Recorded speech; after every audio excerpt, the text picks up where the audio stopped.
it possible that many hundreds of years of colonization could put a spell on our minds? Could it be that this spell manifests in us thinking the white race is superior to all other races? How can we break the spell? This is Between Us, Stories of Unconscious Bias. I am Smita Tharoor.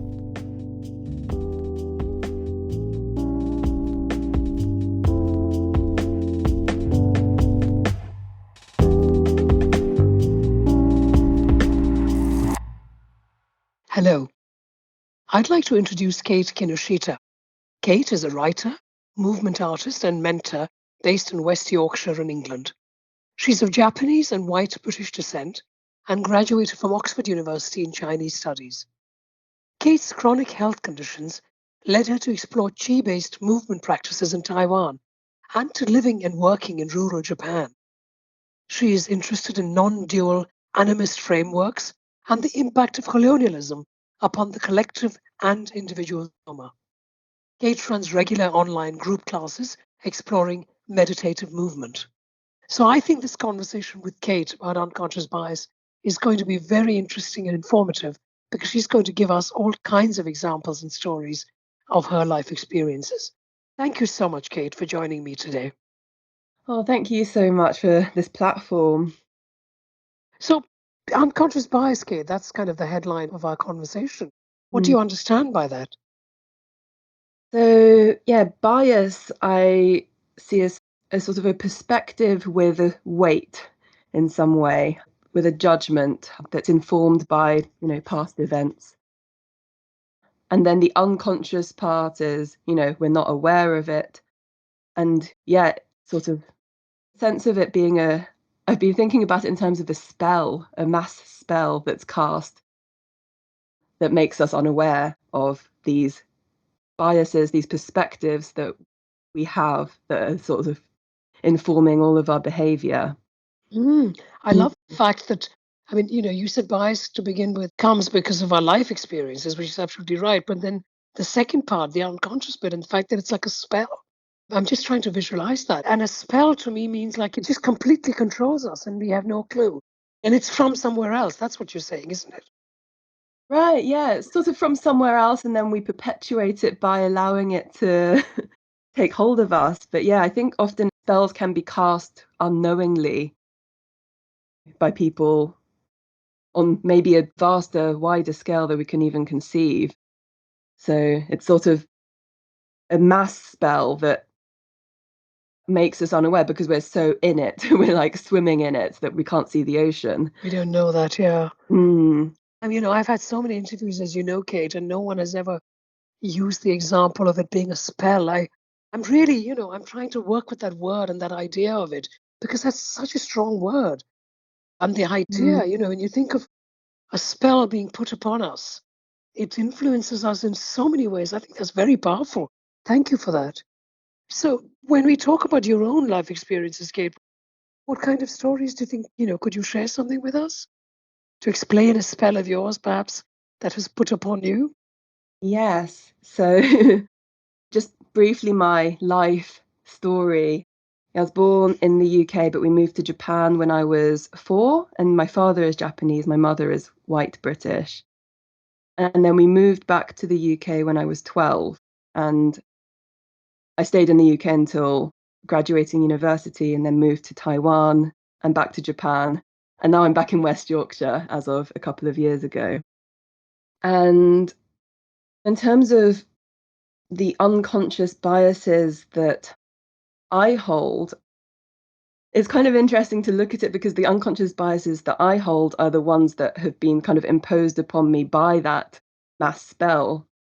And the thing that's been the biggest story I feel that I have to tell around it is my own bias against Japanese culture, especially in those teen years, like when we came back to England when I was 12 and having to suddenly adjust to white British culture and having to find my place in it and a way of feeling accepted by my surroundings, because I was suddenly inserted into a very white boarding school after having been in Japanese culture and in international schools in Japan. So in order to almost survive, be accepted in this new environment, I had to kind of erase that part of myself, my Japaneseness, my Asianness. And that was completely unconscious. I mean, it wasn't even racism in the sense of it being a overt being abused or bullied for being Japanese. It was just complete erasure of that side of my identity. Like, no one ever asked me a question about Japan when I was in that school. And so because it was so subtle, there was no overt incident, that's sort of what made it so unconscious. Briefly interrupting this conversation with Kate, apologies. We're talking about a spell that is put upon us in this podcast. What can the spell look like? What about colonization and the spell that we think that all white people are superior to all other races? Well, the good news is that today's podcast is sponsored by Audible. If you're interested in knowing more about the colonization of India, I urge you to download Shashi Tharoor's Inglorious Empire, What the British Did to India.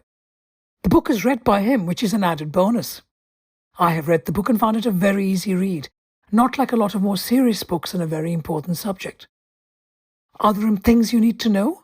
Every month, members get 1 credit to pick any title, plus 2 Audible originals for monthly selection, and access to daily news digests from the New York Times, the Wall Street Journal, and the Washington Post. But if you're having a crazy month with no personal time and can't decide what to listen to, you can keep your credits for up to a year.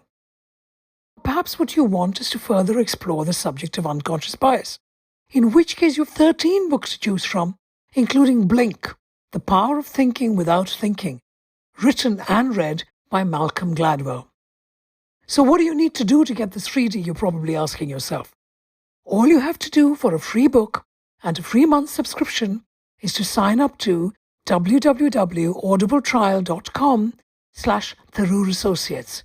That's Audible, AUDIBLE, trial, TRIAL.com/Tharoor Associates.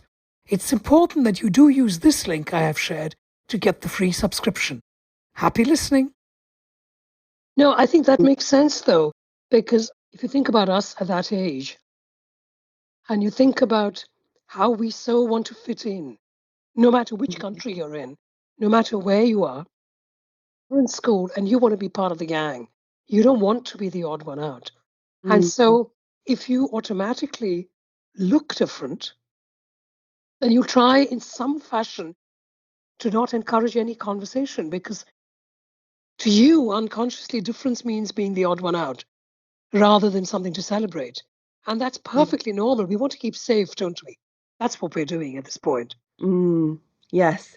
So that kind of was embedded in you, Kate, for a long time. And even though at that point you had 8 years of completely being Japanese, living in Japan, speaking the language, being Japanese for all purposes, you just literally erased that from your life from the age of 12 onwards. Is that what you're saying? Yes, it is. And, I would kind of join in with any sort of ridiculing or dismissing of Asian culture that was going on around me because, that was what I had to do to be accepted. It is kind of interesting because I then chose to study Oriental studies at university. But, it was a very academic course, and this was at Oxford, so in England, and in quite a white institution. And I got through that whole course without actually addressing my own Asianness or my own identity.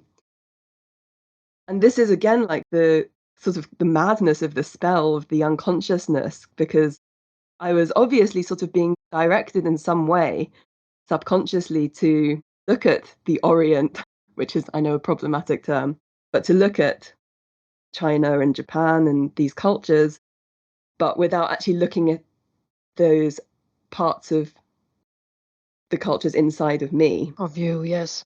I find that firstly, I really want to acknowledge and appreciate your honesty, Kate, because even when you were in school, for example, that you shared with us that you were one of the white kids looking down on anyone who was different, who was Asian and who looked different. And that alone is a brave thing for you to share with us. So thank you, because we've all been there. And I just wanted to acknowledge that so Mm. many of us, in our desperation to feel part of the gang, in inverted commas, may actually, let ourselves down.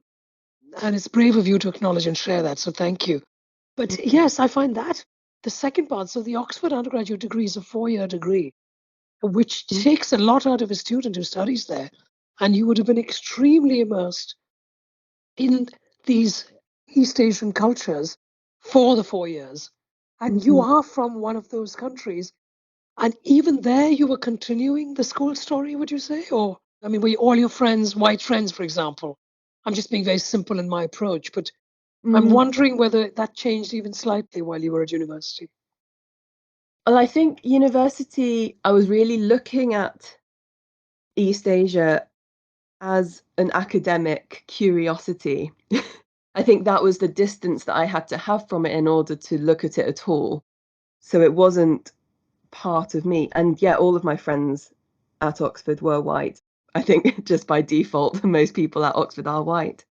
And I mean, we studied in Beijing for part of the course. And again, I was very much looking at it from an outsider's perspective. I wasn't looking at how that culture affected me personally, because China and Japan have very long, difficult history, which I have now looked at. And there's a lot of ancestral material that is very related to China. And yeah, but at the time, I was just looking at it in pure, sort of objective, factual, intellectual terms.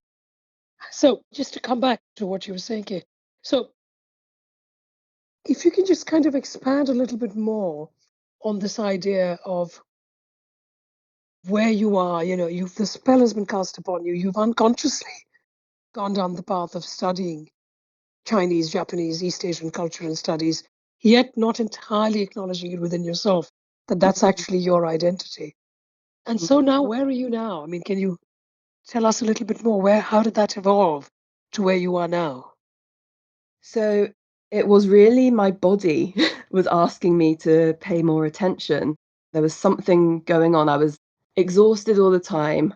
I guess you could label it chronic fatigue. And I had other health problems like skin conditions that flared very suddenly after I graduated.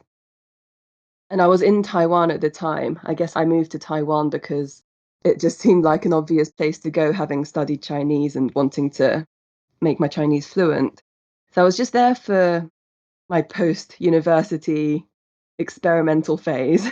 But while I was there, I suddenly came down with all these health problems. And again, at the time, it was sort of so overwhelming and I didn't know what was happening that it was completely subconscious, but I was sort of guided back to Japan from Taiwan. And I started to explore kind of holistic medicine and yeah, these traditional forms of medicine, both in Chinese and Japanese tradition, like acupuncture, shiatsu, and then more sort of meditative movement forms, which that's what I'm really still into now, is Tai Chi, Qigong. And then also, I spent some time living and working on farms in Japan and getting to know what it was like to be Japanese, sort of back in the day, what it meant to be Japanese ancestrally speaking. So all of those experiences sort of combined, and I mean, it's always a work in progress, but it just made me a lot more conscious of the perspective I'd been holding of my identity and sort of being able to take a step back and look at all the different parts of me and all of the heritage that I've received and how it is in my body and this person, this being. And yeah, so I mean, it's still a process of integrating all of it. I'm Yeah. just thinking of this, I was visualizing what you were saying. So you finish from this predominantly white English university, let's even say upper class if required, and then you could have continued to stay on in the United Kingdom, you go to Taiwan, and while you're there, you fall very unwell. Mm. And then you go to Japan. Now, certainly because of my own personal life experiences and friends and family that I've spoken to, I do know that you can become physically unwell if you're not mentally happy. Mhm. And I remember a long time ago now, over 25 years ago, I was going through, 22 years ago, I was going through some enormous stress and I actually got an ulcer in Mhm. my stomach because I had chosen to kind of bury my head in the sand and not really manage the stress and think about it properly. And my body said, hang on a minute, and reacted physically. And I certainly know other friends who have shared similar, but obviously different stories with me. And before we even delve further in, I want to just ask you, do you possibly think that you fell ill in Taiwan because you had been burying one aspect of you for so many years at this point?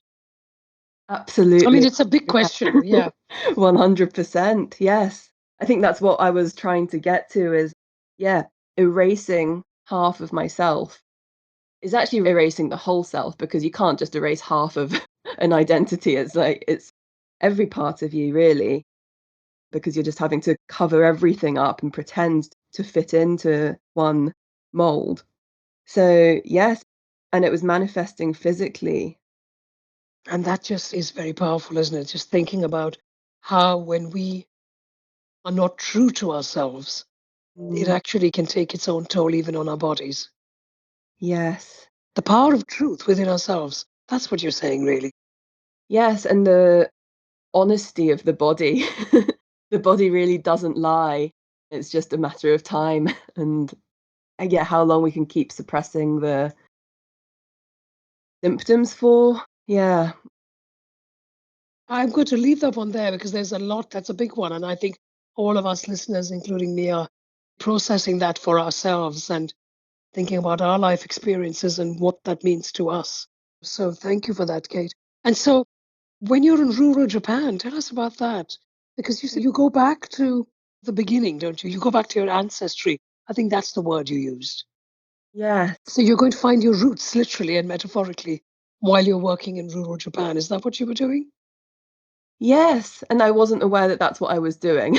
I was doing No. because my parents were living in Japan at the time, and at that point, I was so overwhelmed by my health condition, and I was only looking at it in the physical realm at the time. So I was really just looking at diet, and I was looking into going all the way down the information rabbit hole in terms of diet and pesticides and chemicals. So I was looking at organic farming for that reason. So that's why I went to woofing, volunteering on these farms. But it was just so much more than what I'd expected. It wasn't just about the food. Of course, it's a whole way of life and the people that I met from that place. And, I continued to live in Japan for 4 years after that and worked with a lot of movement practitioners and holistic health practitioners. And learning about that way of being that is very different from the way of being in England, which I'm discovering now that I'm back here, which I guess you're now going to ask me to to elucidate upon. If you can, I mean, because I don't want me or the listeners to make any assumptions of what that means. I've Mm, never been to Japan. I can certainly visualize rural Kerala that I've been to and going to a farm, and possibly I've never worked there, but I could visualize it to some degree because I've been there. And mhm, then coming back to good old London, which is where I live, and then seeing the obvious differences. But that's me personally. Many mm. of our listeners would not even have that experience. So I'm afraid, what does that actually mean in terms of your own acceptance and difference and unconscious biases and so on, Kate? Yes. So I would say the people that I learned the most from about what it means to be a Japanese woman, which isn't necessarily what I am, but it's part of what I am. And it's this way of relating to people in the world around us, not from the head, not from the intellectual place, but relating to it from somewhere lower down. It's called the hara in Japanese, or the lower dantian in Chinese, and it's the intuitive center just below the navel, sort of where the womb is in the female body. And yeah, it's instinctive, it's intuitive. You're not having to cognize everything and intellectualize everything. Not everything has to make sense in the head in order for it to be true. So it's sort of like when you go to nature, when you go to a forest and you just feel better because there's the running water and the trees and the sunlight, maybe, and maybe not if you're in Yorkshire. And you just immediately feel better. And that's just what your body is telling you. And I used to lead forest retreats in Japan, and people would always send me the articles about how forest bathing is good for mental health, good for physical health. And there's all these scientific studies and all this evidence that has been found, which is great. But it's also, if you look at it from that perspective of these Japanese women, it's just obvious, it's just self-evident. You don't need studies to prove that it's good for you to be in nature. That's just one example. Sure. Mm. In fact, it's interesting because certainly in the West, a lot of people would say that everyone is born with a sixth sense, but we don't often use that sixth sense and do Mm. what's right for us. We've got our five senses, the seeing, the hearing, etc. But that sixth sense is the one that we need to tune into. And it's also interesting because when I talk about emotions and feelings, what I do instinctively, naturally, and I don't know why, I always press to my stomach, to my belly button. Oh, And I say, really? you've got to feel it here, is what I say.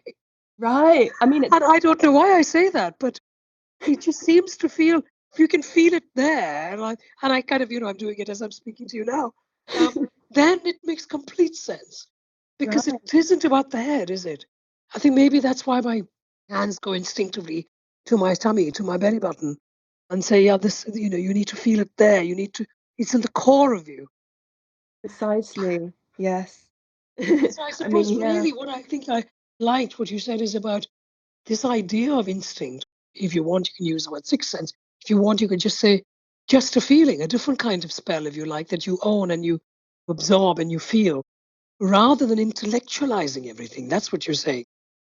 And often in a modern world, I mean, it could be, to be fair, the modern world in Osaka, the city of Osaka, as opposed to rural Japan, or in Bombay, or in London, or in Singapore. I mean, but in developed, modern, busy, happening places, people seem to want to intellectualize all the time to make rational explanations for things, don't you think? Yeah, absolutely. I mean, I think that this is like when I was writing out all of the things I wanted to talk about on this podcast, that was the general theme, is that in the West and, especially at somewhere like Oxford, it's obviously so academic and intellectual, and we always need evidence to prove efficacy of anything. And we kind of overlook or dismiss the intangible because it can't be measured in ways that we can understand yet. And that's such a pity, isn't it? Because that's the downside, if you like, of academics. Because if you have to prove that you're doing the right thing and getting the degree, you've got to prove it with evidence. But you're so right. Why is it that we cannot say this works, but I don't have statistics and evidence to prove it, but I know it works because it works for me? Yes, and I think that's the spell. The spell is of sort of dissociation, because if we're told that it is so overarching, this notion that we need evidence in order for something to be true, it causes us to lose touch with what our immediate experience is telling us. So that's what we would call dissociation. Mm. And that's what then affects the physical body eventually. If we're dissociating from our actual senses and what the information around us is telling us without having to pass it through the cognitive brain, it's causing an imbalance in the body. That makes absolute Yeah. sense, which is what happened to you. Which is what happened to me. Yeah. So can you share another story, Kate? Yeah, so in the same sort of line, and this was when I first moved to Taiwan, actually, it's Taiwan's a really interesting place because it's got the continuation of traditional Chinese culture. It's sort of been the gatekeeper of a lot of traditional Chinese traditions, including Buddhism and Taoism, and also Chinese medicine and the movement practices. And when I first moved there, I didn't really have any idea of it. I mean, that's not something you study at Oxford, even though it's such a big part of the culture. So there would be all these old people, they seemed old to me at the time, practicing Tai Chi in the parks. And they'd be like sort of shaking and jiggling and smacking themselves, like literally to improve blood flow. And then people would get, it's called cupping. It's a traditional Chinese I form. know of it, yeah. Yeah, and so they'd have these like big bruises on their backs. That's right, yeah. And at that point, before I started looking at holistic medicine, I just thought it was crazy. And I thought all these people smacking their bodies in the parks were, it was kind of a novelty that I just observed from afar. And that's obviously before my part of the spell for me was broken. And I was like, what are they doing? But if you actually smack yourself, if you sort of it does improve blood flow and Of it does course. feel really good. But at the time I was practicing yoga, but that's sort of its own story, isn't it? So yeah, that was a big unconscious bias that I was holding that slowly unraveled in my own. I think that's the thing, isn't it? About being open to anything rather than being rigid in our approach. That's what you're saying. Because you had come with, for want of a better word, a Western head about how things should be done. And yes, you were practicing yoga, but that's not necessarily Western, but certainly the West have kind of taken it on to another level for many years now, even though it started in India. Whereas I think certainly Tai Chi and so on are still not as popular in the West. So that sense of being, I'm just going back to what you said right at the beginning when you were in school at the age of 12, and the sense of being part of the gang, for want of a better word. And so to you, this was foreign because it was not part of the gang that you'd been part of up to that age. Mm, The white English traditional approach of how things should be done. And yoga is fine because yoga has been done for a long time in England, and that's okay. But this slapping yourself and cupping yourself and so on, what on earth? No, I mean, that wouldn't be right at all, you say to yourself. And of course, you discover actually it's not bad at all and it helps you. As you know, I come from India and I was thinking of Ayurvedic medicine, mm, which has been around for thousands of years, like, East Asian medicines, and the value of these things and the respect that we should give that alongside. I'm not saying throw one aside for the other, but appreciate and understand that there is more than just one. That's what we're saying. mm. Yes, absolutely. Yeah, we can hold both. This is exactly my experience. We don't have to erase one in order for the other to be true or helpful. We can No, possible to expand and encompass and embrace both and all. both. Yeah. Exactly. I mean, very simply put, as you know, I have a cough. And what I've been having through the day is what I would call two Ayurvedic, medicines. One is I'm doing steam inhalation, and two Mm, is I'm having hot cups of fresh turmeric, ginger, and honey. mm. Now, that I think helps me. If I'm feeling really wretched, I'll also have two paracetamol, which is your Western allopathic medicine. Yeah, And that's fine too, it's as fun. long as I can feel better at the end of it. Exactly. Yeah, there's So, nothing to so be yeah, got. yeah. I mean, on a very simple example, because I am knocking back my turmeric drinks at the moment as we speak. But so, Kate, you're where you are now. You've come back from your experiences of living and working in Japan and, of course, in Taiwan before that. You've been back in England for a few years now. You've seen there are some fundamental differences, but where are you now in terms of balancing the two and so on? Because you realize that you have to, and of course, we all do. But Mm, is there any kind of sort of mantra, for want of a better word? You say something to yourself every morning to manage your own unconscious biases. goodness. Well, no, not a mantra specifically.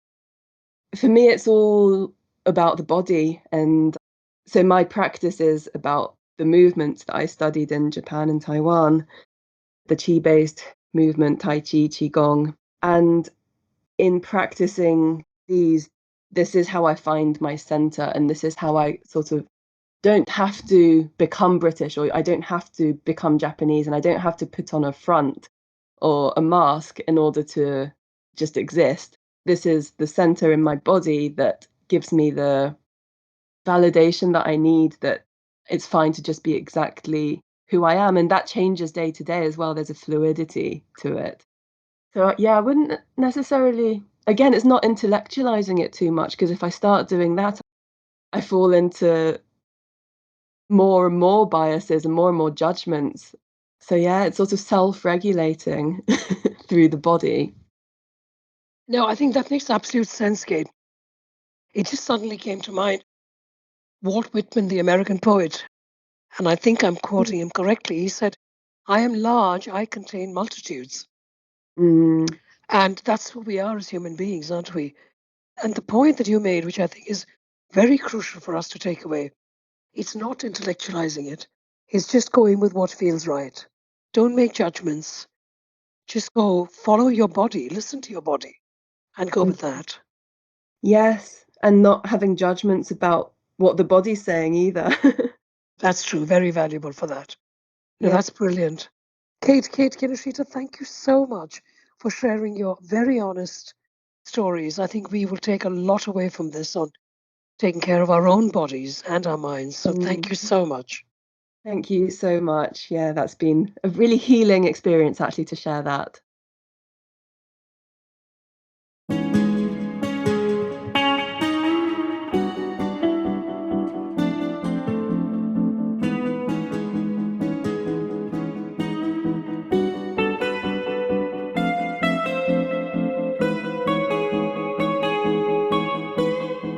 Thank you so much for listening.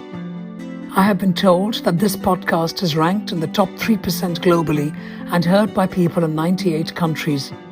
Thank you, listener, wherever you are, whether it's Albania, Afghanistan, Nigeria or Nepal, Sweden or Saudi Arabia.